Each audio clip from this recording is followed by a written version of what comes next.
Hello everyone, today we have a very special video. We have a nice box of Atari 7800 games, and this box is notable for being a gift, and that's very nice. cjherr from over at AtariAge, or is it her? I'm not entirely sure.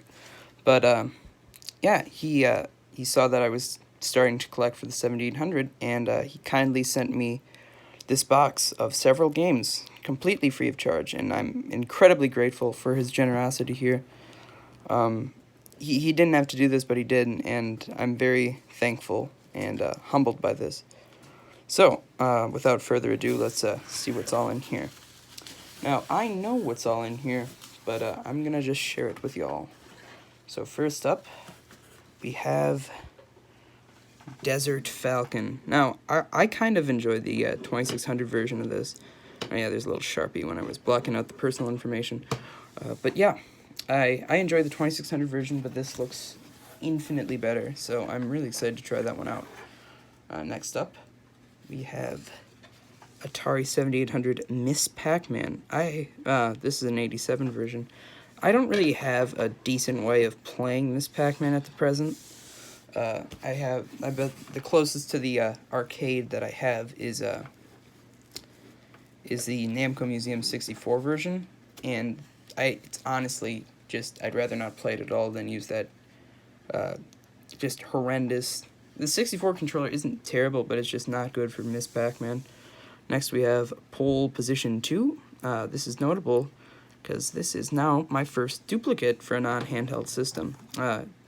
Duplicates are fine for handheld systems because you can play with other people that way with more features than you could otherwise, or just in general. So I think I know what I'm going to do with my duplicates, so I'll just set them over there. Actually, I'll set them over here.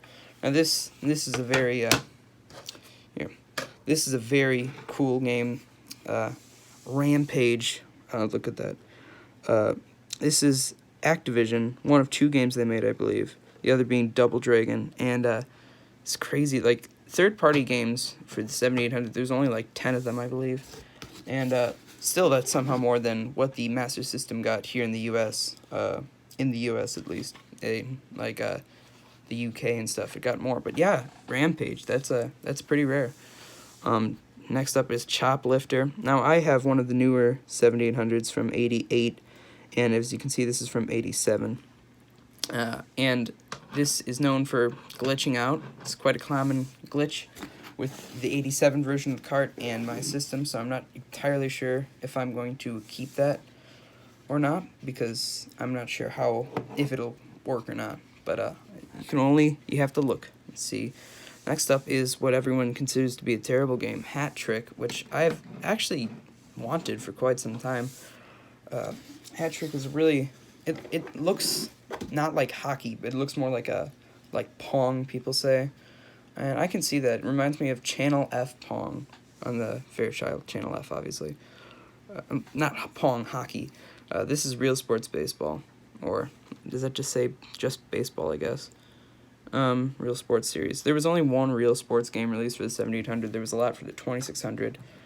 And there were a couple for the 5200. I'm not sure about the computers, but yeah, this is supposed to be an absolutely abysmal game.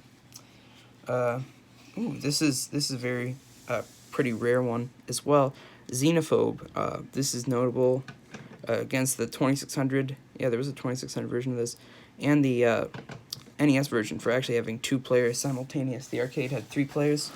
The trade-off here compared to the NES version is that you sadly don't have any selectable characters. You're just like this generic, here, let's push this in, this generic bald dude. Here we go. Next up is Atari 7800 Centipede, and it looks like I don't know, some centipede or something out of this label here. Not entirely sure what that is, and I don't feel comfortable cleaning it off with the cheapo Tramiel labels, but this has 2 players simultaneous play, and I don't have Centipede for any of my Atari systems so far, so that's pretty cool. Next up we have Xevious, which is both dangerous and devious. This is the 86 version, same that I had. This is another duplicate. That's a very good port of Xevious, much better than the NES in my opinion. Somehow it looks better, though the 7800 always looked worse than the NES in most cases. Joust. This is supposed to be a pretty good version of Joust as well, from 86. This was an 84 release as well in the test launch. But yeah, Joust is a fun one. Halfway done. Let's see. Oh, this is interesting. This one actually has a dust cover, and it's spring-loaded. 87 Dig Dug. This is a very chunky port of Dig Dug compared to what the Famicom got. We never got that version in the US. We only got this version. I'm actually gonna save that one for last. That's probably the one that's the coolest. Here we go. Dark Chambers, the Gauntlet ripoff. It just bothers me when people say that. This was originally released in for computers in '83, I believe. It was called Dandy, which isn't a very good name for this Gauntlet style game. And then Gauntlet ripped this off and became way more popular. And then they released this in '88. I believe this is '88 as well, not just a renewed label. But this was, they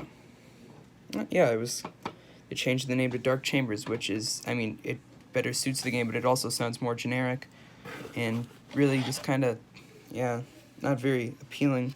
Here we go. Touchdown Football, which is also supposed to be completely just garbage. So yeah, that'll look fun. I doubt it will beat 10-Yard Fight. That's my favorite football game.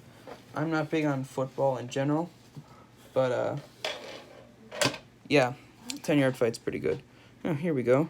1988 Xevious, and wait. Yeah, is the label art slightly different? Yeah, it is slightly different between the two variants. Yeah, I never noticed that, but this is a later release, not the one that I have. I've never seen Xevious like that before. Then again, I haven't seen much Xevious, because I haven't seen much 7800 in general. But, yeah, okay. Robotron 2084.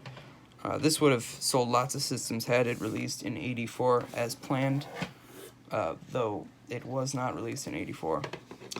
And I'm going to need to find a way to fasten my joysticks together to play that normally, because I honestly can't stand the notion of using one button to play the game and moving with the stick. No, that just sounds terrible.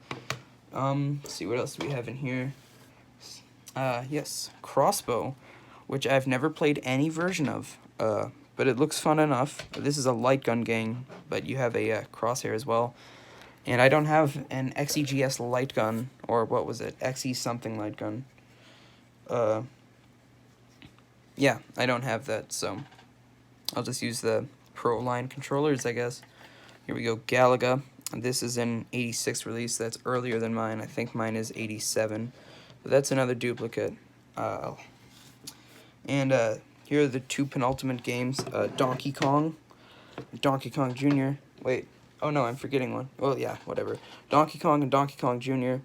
These are not very much arcade ports per se, but they're more like ports of the NES games, which is pretty cool. Well, not really. I think they could have done much better than these, but they're supposed to have terrible audio with Chia. I don't mind it particularly, but it is a little grating. Grating, I can see that. Next up is Asteroids. I used to like the 2600 version a lot, but I've gotten too good at it. So, yeah, maybe this version will help remedy my, yeah, it just got boring after a while. But, yeah, this has also, like Centipede, 2-player simultaneous play, so that'll be fun. And the last game here is, look at that, Commando. I believe this was Capcom originally, but this has a Pokey chip inside, and I don't have any Pokey games. So that's really cool that I have this. And I've never played any version of Commando with the exception of the 2600 version, which I've emulated, and that isn't very good, and it doesn't look like an accurate representation of what the game actually is. And this looks better than the NES version because it doesn't have any the visual glitches and whatnot, what have you. Yeah, but I'm really excited to try this one out. So look at that. Thank you so much for sending these my way. I'm incredibly grateful, and they will get a lot of use. Thanks for watching.